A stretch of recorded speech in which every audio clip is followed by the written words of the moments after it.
Hello, Sally. How are you? Hi. It's great seeing you again, Heather. It's very good to see you too. You look terrific, by the way. Yes, you do too. So I wanted to congratulate you again, because it's wonderful to still be able to talk to you, Sally, there. And you have done some amazing things through the years at SDSU, and you have a really terrific treasure with you there. That's amazing. Oh, that's very sweet of you to say, Heather. Cool. We could go anywhere we wanted to go, but my parents would probably only pay if we went to South Dakota State. We could not go to the U. So we went to South Dakota State, but I loved the campus. I knew that the campus was, just amazing, having gone up there, visited so often. I liked the way it was set up. I don't think I'd even recognize the campus now at all. It's changed. And I was in Matthews on the 4th floor. Probably the only thing I actually did as a thought out preemptive thing in my whole life was to go and make an appointment with Dr. Hine as at that time the freshman physics major advisor. So I got in there. It was, his office was right off of yours, Sally, and so I got to sit there. I'm visiting with Dr. Hine, and he's telling me all about Star Wars defense stuff. Because this was back in the early 80s. He's talking about all these cool things that you can do. Then Dr. Greatzer was sharing the office with him, and he stood up and he walked by and he said very gently, then there's this thing called medical physics. I don't really know what it is, but I think you can help people. And I'm like, help people. Now that's a great idea. So I went back, I signed up for engineering physics as my degree. So my senior year, I ended up getting elected as president of the physics club. And I ended up getting accepted to graduate school at Georgia Tech in Atlanta. And what I discovered was that my degree from SDSU as engineering physics was phenomenal for the degree I ended up going to for my master's. Now, I did it by accident because I just didn't research anything. And I got there, and the health physics program was really a lot of environmental radiation safety around nuclear power plants. And that was a terrific, background from what I had already experienced with South Dakota State. So the only real thing I had to kind of learn more was a little bit more anatomy and biology for the medical side of things. But the rest of it all came from SDSU.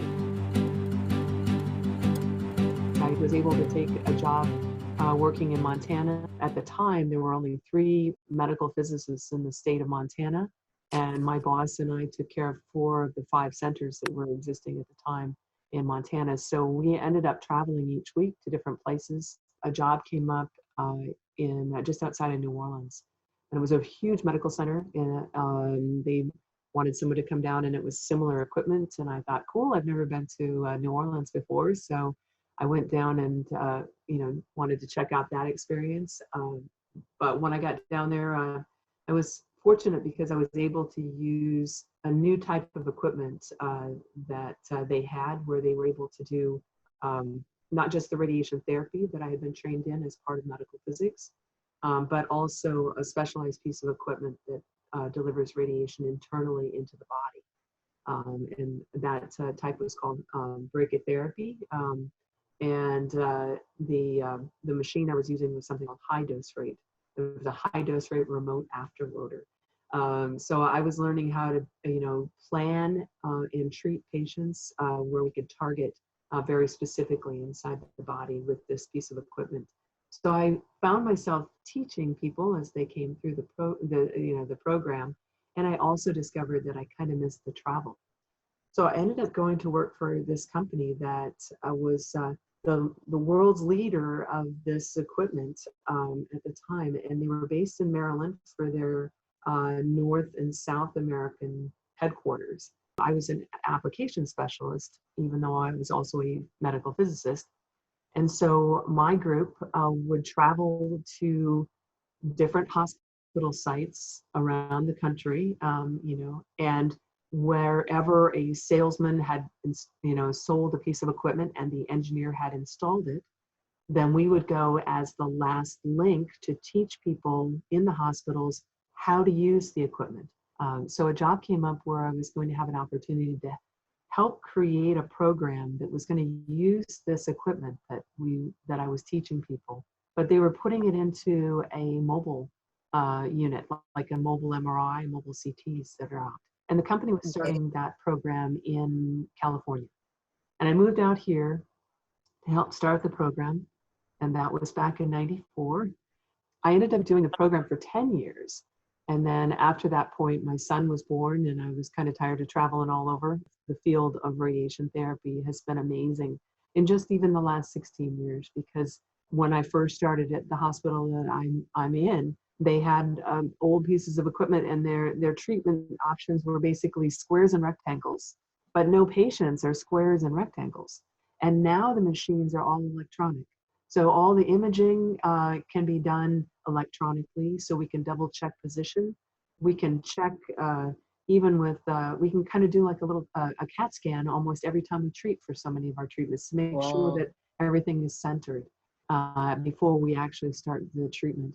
So we can actually not just block areas, but we can also vary the intensity of the radiation that we're treating. And we can have the machine move continuously around.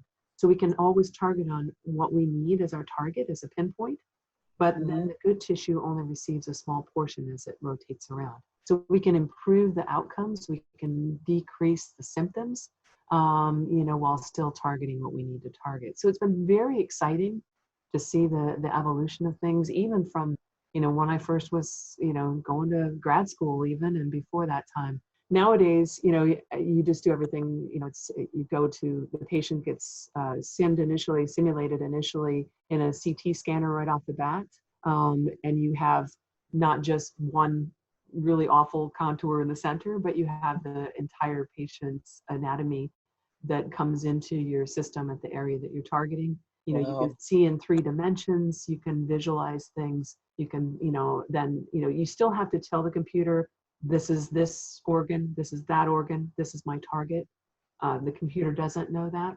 It's been pretty remarkable. And the thing that's so most amazing is that it all started with me going through that catalog and trying to figure out what I wanted to do and walking in the doors. So I have you, of course, always to thank, Sally, but I have Dr. Hine, I have Dr. Greatzer, and I have, as much as I hate to admit it, Dr. Robert, to thank. I have to thank them all for the fact that, I was an 18-year-old kid who had no idea what I wanted to do.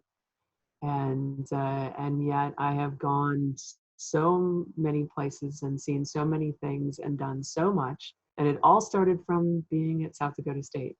So it's been pretty amazing. We're very proud of you, Heather.